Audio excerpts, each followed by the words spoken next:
From ABC News.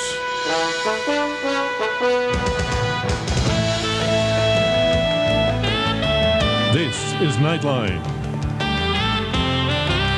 Reporting from Washington, Chris Bury. In Iraq, the new year has begun the way the old one ended, in a spasm of violence and bloodshed. In the north, rising ethnic and political tensions have led to assassination and revenge killing. And in central Iraq, the so-called Sunni Triangle, the guerrilla war against American forces shows no sign of letting up. Today, an Army helicopter was shot down west of Baghdad, killing one American soldier and wounding another. The helicopter, attached to the 82nd Airborne Division, crashed near Fallujah, now becoming a familiar flashpoint in this war. Tonight, American gunships attacked insurgent positions south of Baghdad. These airstrikes, part of Operation Iron Grip, are aimed at places where mortar and rocket attacks have been launched at American forces. Just how well U.S. troops are trained and equipped to fight a sustained guerrilla campaign may be the most critical question of the Iraq War. The Army, known for its Cold War emphasis on heavy armor, is betting billions on a controversial concept called the Stryker Brigade.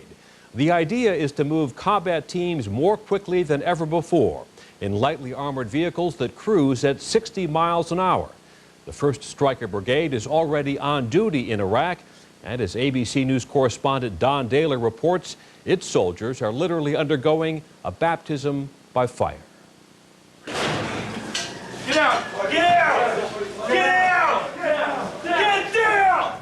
A momentous thing happened in the chaos of those foggy, dark, pre-dawn hours of December 17th when the United States Army launched a massive raid on Samarra. It was something the world, and certainly the surprised residents of this central Iraqi city, had never seen before. Where's your weapons? Guns. In the confusion and noise and violence, as 10,000 soldiers looked for insurgents or their financiers, it's doubtful anybody there realized that history was being made. Maintain security. Electric. This one first. But it was certainly noted in Washington and on military bases everywhere. On this day, the U.S. Army was changed forever when the Stryker Brigade, step one in the Army's transformation into a smaller, faster, smarter force, first went into combat. Transformation is a different way of thinking, a different way of understanding, a different way of articulating the commander's intent on the ground, of his ability to visualize the battlefield. Major Chuck Hodges is executive officer of Stryker Battalion 123. He spoke to Nightline during a sandstorm 2 days before the raid on Samarra. The President of the United States calls, he needs a force there. He doesn't need the answer to being, well, I can get it there in 6 months. All right. Transformation is mobility, the ability to pick an organization up, move it 2,000 miles with a small logistical footprint, and put it where the president needs it. Samarra has been a thorn in the side as far back as recorded history as I know it in Iraq. Lieutenant Colonel Buck James is the battalion commander. I want renegade eyes on. Right. He sees his job in black and white terms: clean up Samarra using every asset his shiny new battalion has. It was always kind of Dodge City, kind of the wild, wild west. My mission is to kill and capture these troublemakers. To accomplish that mission in the seething, resentful urban flashpoint that is Samarra, I'll take left, you take right. the Pentagon chose a brigade that didn't exist 4 years ago. Go. Nothing there. Clear. It was named for a new kind of vehicle, the Stryker, a moderately armed and armored personnel carrier redesigned from the rubber tires up. One of the prerequisites for the new type vehicles is that they be able to get the soldiers to and from the battle fast. The Strykers are rated up to 60 miles an hour, but the drivers say on hard surfaces they can get this 20-ton giant up to 80. The Strykers went from concept to combat in only 3 years. They are extremely popular with the company commanders.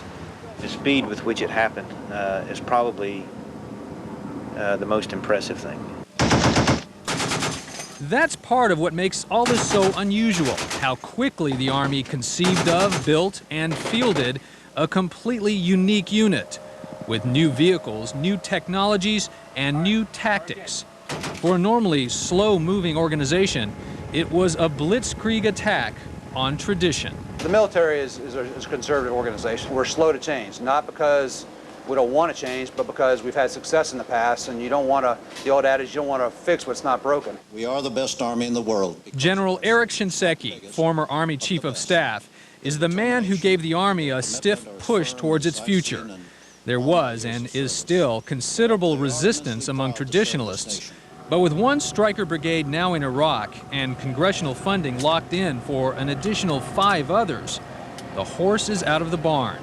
They are designed for a new kind of war, a new kind of enemy. I think the future of warfare is going to be more asymmetrical warfare with a non-contiguous battlefield, meaning there's not the enemy lines and the friendly lines, but the enemy's everywhere and you're everywhere. The Stryker Brigade is designed to be flown or shipped to any trouble spot anywhere in the world within 96 hours, a goal the Pentagon admits is not even remotely possible yet. The Air Force simply does not have enough big planes.